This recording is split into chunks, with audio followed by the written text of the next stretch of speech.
കുറച്ച് അധികം സ്ഥലമായിട്ട് ദേ ഒരു ഗ്രാൻഡ് വീട് വന്നിട്ടുണ്ട്. എല്ലാവരും ഈ വീടിന് ഒരു ലൈക്ക് അടിച്ചേക്കണേ. നല്ല മഴയാണ്, അത് കാരണമാണ് ഞാൻ ആ പറമ്പ് എടുക്കാത്ത കേട്ടാ. കാരണം മഴയത്ത് നനഞ്ഞു പോകും. വീടിൻ്റെ ഫ്രണ്ട് കണ്ട നല്ല ഗ്രാൻഡായിട്ട് ഫിനിഷ് ചെയ്തേക്കണ വീട്. ഇതും സ്വന്തം ആവശ്യത്തിന് നിർമ്മിച്ച വീടാണ്ട, വിൽക്കാൻ വേണ്ടി പണിതൊന്നും അല്ലാണ്ട. മഴ പെയ്യണണ്ട, മുറ്റത്തിൻ്റെ കിണറുണ്ട് കണ്ട, മാവക്ക നല്ല പടന്ന് പന്തലിച്ച് നിൽപ്പുണ്ട്. നല്ല തണലും കാര്യങ്ങളൊക്കെ കിട്ടും. ഇതാണ് ഞാൻ പറഞ്ഞു വരുന്നത്. കണ്ടോ, മുറ്റത്താണെങ്കിൽ ആവശ്യത്തിന് വണ്ടിയും കാര്യങ്ങളൊക്കെ പാർക്ക് ചെയ്യാനുള്ള സൗകര്യമുണ്ട്. ഈ ഫ്രണ്ടിലോട്ട് കയറ്റി നല്ല സുഖമായിട്ടൊരു 3 വണ്ടി പാർക്ക് ചെയ്യുക. ഇതാണ് സിറ്റ് ഔട്ട് വന്നത്. ഫ്ലോറൊക്കെ താഴത്തെ ഫ്ലോർ കംപ്ലീറ്റ് ഗ്രാനൈറ്റ് സ്ലാബാണ് ഇട്ടേക്കണം. സിറ്റ് ഔട്ട് നല്ല നീളത്തിലുള്ള ഒരു സിറ്റ് ഔട്ടും ചാരുപടിയും കാര്യങ്ങളൊക്കെ കൊടുത്തിട്ടുണ്ട്. അപ്പോൾ ലൈക്ക് അടിക്കാത്തവരൊന്ന് ലൈക്ക് അടിച്ചേക്കണേ. ഇതാണ് നിങ്ങളുടെ ഹാള് തന്നെ. ഹാളെന്ന് വെച്ച് കഴിഞ്ഞാൽ ഈ വീടിൻ്റെ നീളത്തിൽ കിടക്കണേ. എന്താ ഇതിവിടെ നിന്ന് ഞാൻ ഈ അറ്റത്ത് നിന്ന് ഇങ്ങാടും കാണിച്ചു തരാം. നല്ല നീളത്തിലുള്ളൊരു ഹാള്, ആവശ്യത്തിന് സൗകര്യമുള്ളൊരു വീടാണിത്. ഉണ്ടോ, ആ വീടിൻ്റെ അറ്റം വരെ ഒറ്റ ഹാളാണ്, ലിവിങ് ഏരിയ. പിന്നെ ഇതിനൊരു ഓഫീസ് റൂം, കൺസൾട്ടിങ് റൂം എങ്ങനെ വേണമെങ്കിലും ഇത് ഉപയോഗിക്കാം. കാരണം ഫ്രണ്ടിൽ നിന്ന് ഇതിന് ഡോറ് കൊടുത്തിട്ടുണ്ട്. ഇത് നമുക്ക് എങ്ങനെ വേണമെങ്കിൽ ഇപ്പോൾ ഓഫീസും കാര്യങ്ങളും ഓഫീസ് വർക്കും കാര്യങ്ങളൊക്കെ ചെയ്യണേടാ, നമുക്ക് പുറത്തുനിന്ന് ഈ റൂമിലോട്ട് കയറാൻ പറ്റും, അകത്തുനിന്നും കയറാം. ആ ഒരു രീതിക്കാണ് ആ റൂം കൊടുത്തേക്കണം. അതുപോലെ ഡോക്ടർമാരൊക്കെയാണ് താമസിക്കണമെങ്കിൽ അത് ഒരു കൺസൾട്ടിങ് റൂമായിട്ട് ഉപയോഗിക്കുക. അതുപോലെ ബിസിനസ്സുകാരൊക്കെ ആണെങ്കിൽ ഓഫീസ് റൂമായിട്ട് ഉപയോഗിക്കുക. ഇത് ഫസ്റ്റ് ബെഡ്റൂം കേട്ടോ. അത് ഒരു റൂം കൂട്ടിക്കഴിഞ്ഞാൽ ഇത് 2ാമത്തെ ബെഡ്റൂം. ഇത് ഡ്രസ്സിങ് ഏരിയ, അതിൻ്റെ ബാത്റൂം. ഇത് ഈ വീടൊന്ന് അടക്കിപ്പിറക്കാനൊന്നും പറ്റിയില്ല, കാരണം ഇവർ വന്നപ്പോഴൊക്കെ ഇവിടെ ആളുണ്ടായിരുന്നില്ല. അപ്പോൾ അതുകൊണ്ട് അവർക്കിതൊന്ന് എന്താ അറേഞ്ച് ചെയ്യാനൊന്നും പറ്റിയില്ല. അപ്പോൾ അതിൻ്റേതായ ഒരു പോരായ്മ ഉണ്ടാവും. എല്ലാവരും അതൊന്ന് അഡ്ജസ്റ്റ് ചെയ്തേക്കണേ. നല്ല ലെങ്ത്തുള്ള ഒരു ലിവിങ് ഏരിയയും അവിടെ ഒരു TV ഏരിയ കൊടുത്തിട്ടുണ്ട്. തൊട്ടിപ്പുറത്ത് ഡൈനിങ് ഏരിയ. ഇവിടെ കർട്ടനും കാര്യങ്ങളൊക്കെ കൊടുത്തിട്ടുണ്ട് കേട്ടോ. കർട്ടനം കിട്ടി കഴിഞ്ഞാൽ പിന്നെ അവിടെ നിങ്ങളുടെ നോട്ടം കിട്ടൂല. ഇത് മുകളിലോട്ടുള്ള സ്റ്റെയർ കേസാണ്. ഹാൻഡ് റെയിലൊക്കെ ഗ്ലാസും വുഡുമാണ് കൊടുത്തേക്കണം. ഇത് താഴത്തെ നിലയില 3ാമത്തെ റൂം. ഇതും വലിയൊരു റൂമാണ്. കബോർഡ് കാര്യങ്ങൾ എല്ലാം കൊടുത്തിട്ടുണ്ട്.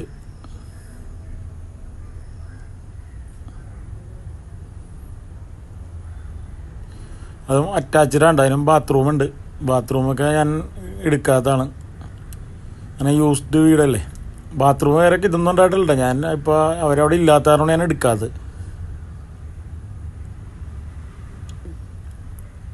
ഇതൊരു വാഷ് കൗണ്ടർ ഏരിയയാണ്. അതായത് നമുക്ക് ഡൈനിങ് ടേബിളിൽ നിന്ന് ഇങ്ങോട്ട് വന്ന് മുഖമൊക്കെ കഴുകാനുള്ളൊരു ഏരിയ. പിന്നെ ഇവിടെ തൊട്ടിപ്പുറത്താണ് നിങ്ങൾക്കൊരു വർക്കിംഗ് സ്പേസ് കൊടുത്തിട്ടുണ്ട്. അത് നല്ല ഏരിയ ഉണ്ടത്. ഇവിടെ തുണിയും കാര്യങ്ങളൊക്കെ ഉണക്കാനും, അതേപോലെ തന്നെ അവിടെ ഒരു സർവൻ്റിന് ഒരു ബാത്റൂം കൊടുത്തിട്ടുണ്ട്. മഴയൊക്കെ പെയ്യണമെങ്കിൽ അവിടെ ഉണക്കാനിടാം. ഈ തൊട്ടിപ്പുറത്താണ് നിങ്ങളെ കിച്ചൺ വരുന്നത്. വലിയൊരു കിച്ചണാണ് ഈ വീടിനുള്ളത്. ഇതാണ് നല്ല സ്റ്റോറേജ് സ്പേസും കാര്യങ്ങളൊക്കെ കൊടുത്ത നീറ്റ് ആൻഡ് ക്ലീൻ ഒരു കിച്ചൺ. എല്ലാ സൗകര്യവും ഉണ്ട് കേട്ടോ. ഇനി ഇതിനൊരു സെക്കൻഡ് കിച്ചൺ വേറെയുണ്ട്. നല്ല സ്റ്റോറേജ് സ്പേസുള്ള കബോർഡും കാര്യങ്ങളൊക്കെ കൊടുത്താണ്. ഈ വീടിൻ്റെ ലൊക്കേഷൻ വരുന്നത് തൃശ്ശൂർ പാലക്കലാണ് കേട്ടോ. ഇതാണ് സെക്കൻഡ് കിച്ചൺ വരുന്നത്. ഇത് 3700 സ്ക്വയർ ഫീറ്റ് വാഷിംഗ് മെഷീനൊക്കെ ഇരിക്കണണ്ട. 3700 സ്ക്വയർ ഫീറ്റ് 5 ബെഡ്റൂം. അത് സ്റ്റോർ റൂമാണ്. 14 സെൻറ്റ് സ്ഥലം, 3700 സ്ക്വയർ ഫീറ്റ് 5 ബെഡ്റൂമുള്ള ഈ വീടിന് ചോദിക്കണ വില 1.35 1,35,00,000 രൂപ. തൃശ്ശൂർ പാലക്കലാണ് ഇതിൻ്റെ ലൊക്കേഷൻ.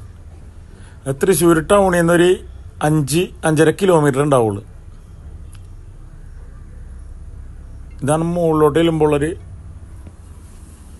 ഹാള് കാര്യങ്ങളെല്ലാം.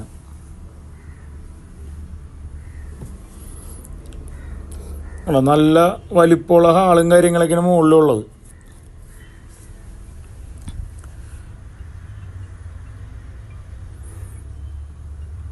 അത്യാവശ്യം നല്ല ഏരിയയും കാര്യങ്ങളൊക്കെ ഉണ്ട്. അത്യാവശ്യം ആവശ്യത്തിൽ കൂടുതൽ ഏരിയ ഉണ്ട്. ഇവർ വെറുതെ ഇങ്ങാടൊന്നും ആരും കയറാറില്ല. അത് കാരണം ഇതിങ്ങനെ കിടക്കണേണ്. ഇതാണ് മുകളിലത്തെ നിലയിൽ ഫസ്റ്റ് ബെഡ്റൂം കേട്ടോ. ബെഡ്റൂമിൻ്റെയൊക്കെ വലിപ്പം നിങ്ങൾ നോക്കിക്കോട്ടെ. ബെഡ്റൂമൊക്കെ ആവശ്യത്തിൽ കൂടുതൽ വലിപ്പമുള്ള ബെഡ്റൂമുകളാണ് ഈ വീടിനുള്ളത്. ഇത് ഡ്രസ്സിങ് ടേബിള് കാറ് അവിടെ സെറ്റ് ചെയ്തിട്ടുണ്ട്.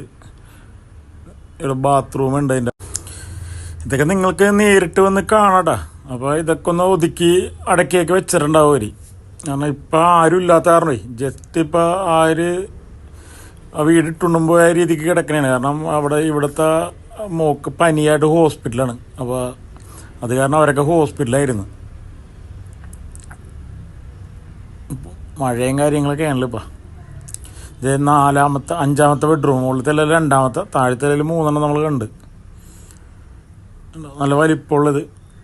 അപ്പോൾ നിങ്ങളിത് കാണാൻ വരുമ്പോഴേക്കും കംപ്ലീറ്റ് എല്ലാവരുമൊക്കെ സെറ്റ് ചെയ്തൊക്കെ വെച്ചിട്ടുണ്ടാവും അവർ. കാരണം ഇപ്പോഴത്തെ ഒരു സാഹചര്യത്തിൽ ആളില്ലാത്തവർ ഇതുകൊണ്ടാണ് ഇതിങ്ങനെയൊക്കെ ഇരിക്കണത്. അല്ലെങ്കിൽ എല്ലാവരും നല്ല രീതിക്ക് നമുക്ക് ചെയ്യായിരുന്നു. അപ്പോൾ ഇപ്പോൾ നമ്മൾ ബെഡ്റൂം എല്ലാം കണ്ടിട്ടാ. ഇനി ഇതിൻ്റെ ബാൽക്കണി ഉണ്ട്. ഇവിടെ വലിയൊരു സിറ്റ് ഔട്ട് ഉണ്ട്. ഇതുണ്ടോ, നല്ല നീളത്തിൽ കിടക്കുന്ന ചാരുപടിയും കാര്യങ്ങളൊക്കെ കൊടുത്ത് ഇവിടെ നല്ല കാറ്റ് കിട്ടുകൊണ്ടിരുന്നു കഴിഞ്ഞാൽ. കാരണം ഫ്രണ്ടിൽ നേരെ കാണുന്നത് പാടമാണ്. എന്നുവെച്ചാൽ വെള്ളത്തിൻ്റെ പ്രശ്നങ്ങളും കാര്യങ്ങളൊന്നും ഇല്ലട്ടോ. ഞാനിപ്പോഴേ തന്നെ വീഡിയോ എടുത്തിട്ടില്ല. നല്ല മഴയത്താണ്. അപ്പോഴും ഇവിടെ വെള്ളക്കെട്ട അങ്ങനെയുള്ള പ്രശ്നങ്ങളൊന്നുമില്ല. കാരണം ഇത് തൃശ്ശൂർ പാലക്കലാണ്. ഇവിടെ വെള്ളം കയറുള്ള പ്രശ്നങ്ങളോ ഒന്നുമില്ലാത്തൊരു ഏരിയയാണ്. നിങ്ങൾക്ക് ധൈര്യമായിട്ട് വാങ്ങിക്കാം. ഇപ്പോൾ വീട്ടിലൊരു ഫംഗ്ഷനൊക്കെ നടക്കണമെങ്കിൽ നമുക്കൊരു ചെറിയ ഫംഗ്ഷനൊക്കെ ആണെങ്കിൽ വീടിൻ്റെ മുറ്റത്തും ഈ ഹാളിലൊക്കെ ആയിട്ട് ചെയ്യാൻ പറ്റും. കാരണം അത്രയും സൗകര്യം അവിടെ തന്നെ ഉണ്ട്. പിന്നെ വല്ല ഡോക്ടർമാരൊക്കെയാണ് വാങ്ങിക്കണമെങ്കിൽ ഇത് കണ്ടത് നേരെ കൺസൾട്ടിങ് റൂമായിട്ട് ഉപയോഗിക്കുക. ഫ്രണ്ടിൽ ഇപ്പോൾ ആൾക്കാർക്ക് നിൽക്കാനും എല്ലാത്തിനുള്ള സ്പേസ് ഉണ്ട്. അതായത് ഏത് രീതിക്കുള്ള ആൾക്കാർക്കും പറ്റും. കാരണം 10-14 സെൻറ്റ് സ്ഥലമുണ്ട്. അപ്പോൾ നമുക്ക് അത്യാവശ്യം കൃഷി ചെയ്യാനുള്ള സൗകര്യമുണ്ട്. മാവ്, പ്ലാവ് അങ്ങനെയുള്ള മരങ്ങളൊക്കെ ആവശ്യത്തിനുണ്ട്. പിന്നെ വീടിന് 15 വർഷം പഴക്കമുണ്ട്. വീടിന് 15 വർഷം പഴക്കമുണ്ടെന്ന് പറഞ്ഞാലും ഒരു പോറൽ പോലും ഇല്ല. നിങ്ങൾക്ക് വന്ന് ചെക്ക് ചെയ്ത് നോക്കാം. കാരണം ഇതൊക്കെ പണിതേക്കണം, അതേ കൂട്ടാണ് പണിതേക്കണം. പഴയ വർക്കെന്ന് വെച്ച് കഴിഞ്ഞാൽ ഇനി ഒരു 100 വർഷം കഴിഞ്ഞാൽ ഈ വീടൊന്നും അനങ്ങൂല. കാരണം അന്നത്തെ മെറ്റീരിയലിൻ്റെ പവറാണത്. അന്നൊക്കെ എന്ന് വെച്ചിട്ടുണ്ടെങ്കിൽ അത്രയും നമുക്ക് പഴയ മെറ്റീരിയലിനെ അറിയാമല്ല. അപ്പോൾ ആ ഒരു ക്വാളിറ്റി ഈ വീട് കാണിക്കുമെന്നുള്ളതാണ്. ഈ വീട് നിങ്ങൾക്ക് വാങ്ങാൻ താല്പര്യമുണ്ടെങ്കിൽ ഡിസ്പ്ലേ കാണുന്ന നമ്പറിൽ ബന്ധപ്പെടാം. നേരിട്ട് ഓണറായിട്ട് ടൈപ്പ് പോയി കാണാം, വില പറഞ്ഞ് വാങ്ങിക്കുക.